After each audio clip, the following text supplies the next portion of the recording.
and welcome back to episode 3 of Gamer vs. Girlfriend. We're a video podcast where we talk about video games from the viewpoint of the gamer and the non-gamer. My name is Marcy. And I'm Chris. So Chris, we have some really good news today. We did get some really good news. A package in which I've been waiting for a long time finally came in. We got our capture device. Awesome. So the quality of our video capture will be much better, not shut off screen and that crappy glare in the corner. I know it annoys me too. Oh, what else did we get? We also got microphones, which you can probably tell because you can hear us. You can hear us. Hopefully you can hear us. Yeah, I think it's better. It sounds a little better. We tested it. Definitely sounds, but you're not getting the outside traffic of San Francisco. Yes, also this week we decided to make a little gamer snack. What'd you make me? I made some fried pickles, my specialty. Yummy. If you stick around till the end of the podcast, I'll have like a quick little couple-minute video of how we made the fried pickles so you can make them at home. Yes, you definitely need a snack if you're gonna bring family, friends, any loved sort of ones non-gamer into the situation. Keep them fed and keep them happy. Fed and keep them happy. Also, on top of keeping them fed, you're gonna have to drink them something. Drink them. You're gonna have to give them some sort of beverage to drink. What do we got? So we are drinking, so we're here in San Francisco, so I picked up some of the Anchor Steam. This is their summer ale. It's good. It's so good. It's so good on a hot day like it is out today. Sweet. I love this stuff. All right. So what kind of games are we playing? We're playing Metroid Other M today on the Wii. Bam, a game that I've been waiting for a long time. And we're also playing Dead Rising 2 Case Zero, which is a downloadable game on Xbox Live. It's a prequel to Dead Rising 2, which comes out in a couple weeks. A couple months, a month or so, something in there. Yeah, we'll figure that out later. In that time. Yeah. All right, so do you want to enjoy some of these pickles and play some games? I do want to enjoy the pickles. All right, let's do this.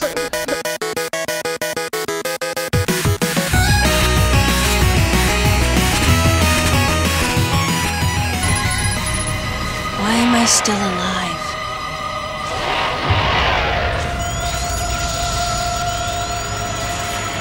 The baby.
Time to go.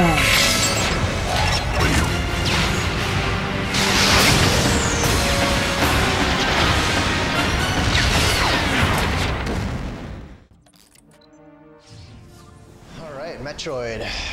Game that I have been waiting for and kind of have a love-hate relationship with it. So yeah, this is Metroid. As you can see, it's definitely different from what we're used to from the Metroid series. The Metroid Prime series has been all first person, and this is the first third person. It's also being developed by a different studio, which is Team Ninja, which has had some interesting developments in its recent history with its creative director leaving. And I'm getting my ass kicked. Jump on a stick. There we go. Yeah, so they changed it around. It's not third person. It's first person. It's got some. It's third person. It's got some like weird things. So as you see, I'm holding the controller, and it's just the Wiimote, and it's being held sideways. It's hard to play an intense battle. So, because I'm only using the D-pad to move around, it creates some weird control issues moving in the 3D space. Keep saying a lot here because I'm trying to concentrate. Sorry, listeners. Well, so what do you think? Yeah, you talk. I talk, I guess. Now I'm saying Since I've been watching this game be played, I'm kind of unenthused by it. I don't really want to watch you play it. It's kind of boring for me as a viewer. I think it's uninspired with the bad guys. Yeah, it's got a really bad art direction. I mean, it's got that standard, you know, Japanese purple and yellow monsters. Yeah, I feel it makes it very dated. It does. It definitely has that dated vibe to it. I mean, all in all, I like the game. I think it's very fun. I mean, there's gotten its few frustrating instances where you just want to like throw the controller at the screen and just curse it out, but I mean, I think it's a fun game for what it is. I like the side, you know, scrollingness that they brought into it, like the 3D side scrolling.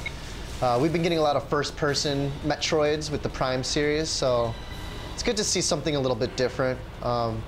I feel like this is also probably more geared towards that hardcore gamer who has that memory of a childhood playing old Metroid games. This game takes place right after the second Metroid, Super Metroid for the Super Nintendo. Oh, I think I went the wrong direction. Oh no. I'm dead though. Oh, jeez. And now you're dead, Michelle. Ah. Oh, you got snatched by the evil hand. The crazy evil lava hand. Random. The disembodied lava hand that comes out. Yeah. Well, not only did I not like the way it looks, I think that the lead character, even though I love the fact that it's a female, doesn't look like a female. She kind of looks like quarterback, not very feminine at all.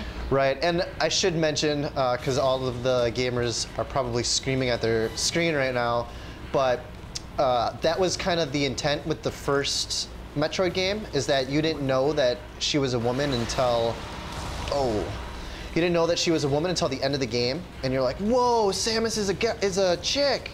So it was kind of like the surprise, but you're right, they could have updated it. I mean, that was like how many years ago, you know? Yeah, if you want to pull in a new audience of people, maybe update the way you look, you can progress in that way, I think. And I think you can make her look tough without making her look like a dude. I agree. Or even not even human, actually. Like, she's very, like, android-esque or...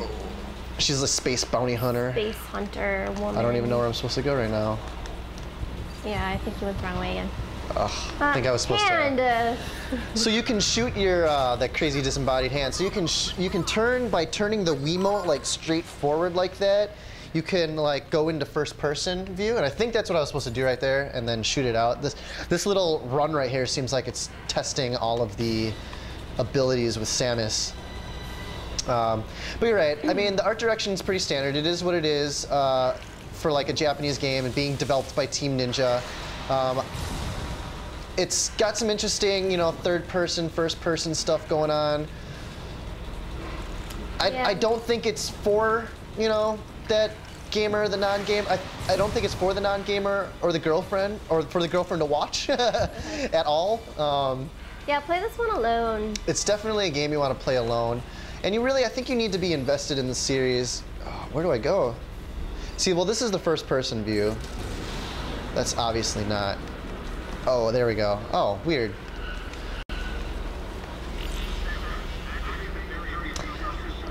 So another thing is, the story is kind of heavy-handed, wouldn't you say? Like I don't really know the story. So, well, at least with a little bit of the, so I just unlocked some heat stuff with the suit.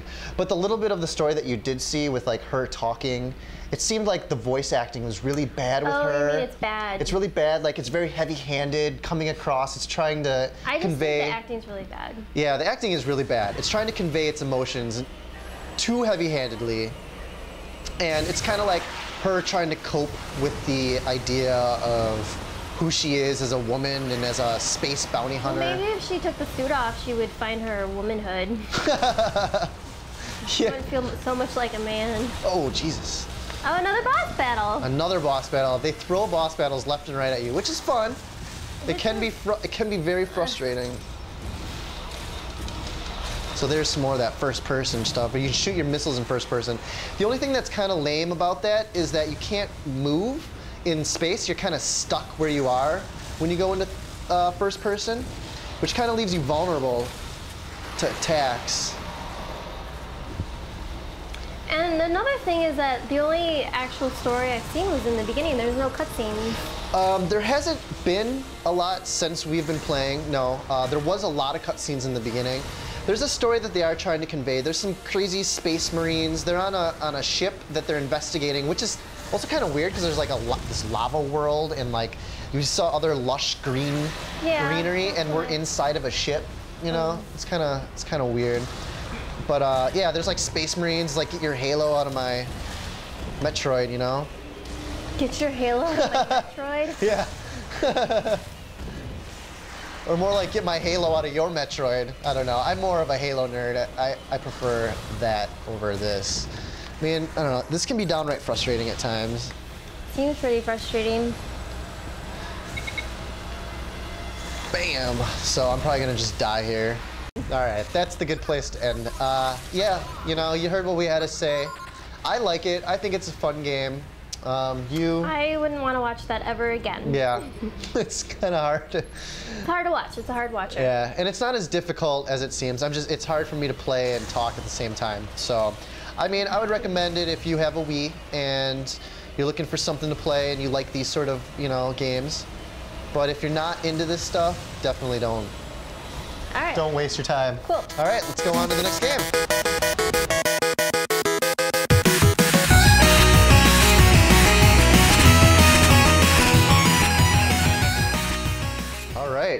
Ready to kill some zombies? So what is this game called? Well, this is Dead Rising 2, Case Zero, the downloadable prequel game to Dead Rising 2, which comes out in a month or so. Dead Rising 1 was one of my pile of shame games that I never got to play, that I've always wanted to play. Right. So it obviously takes place in the zombie apocalypse, which you can see out these windows. There are plenty of zombies out there to massacre. Yeah. There's a cool little weapon system where you kind of create weapons. So you can, obviously you're going to take that bat, you're going to take those nails. And you're going to hear rock music. Yeah. He's gonna make a little smug little face. You're gonna have a moment. He's gonna like, yeah. And now you got a spike bat. Yay. And then you use these combined weapons to kill zombies to get pee-pee.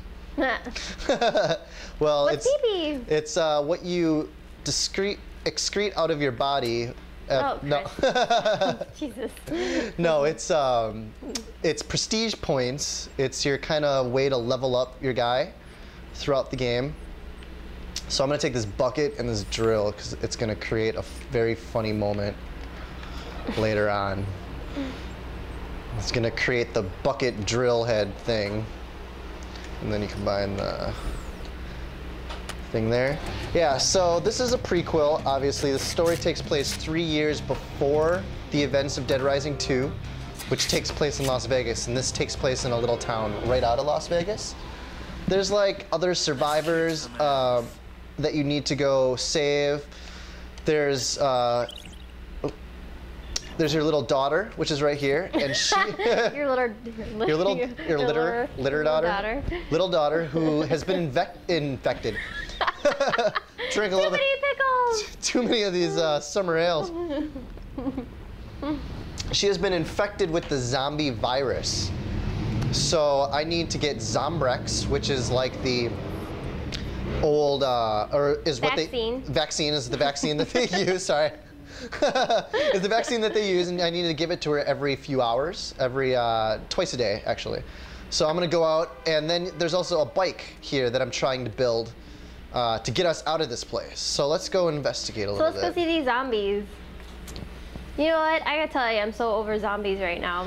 Yeah, you're not a... I'm not a big fan of the zombie theme anymore, and... Were you ever a fan of the zombies? Well, yeah.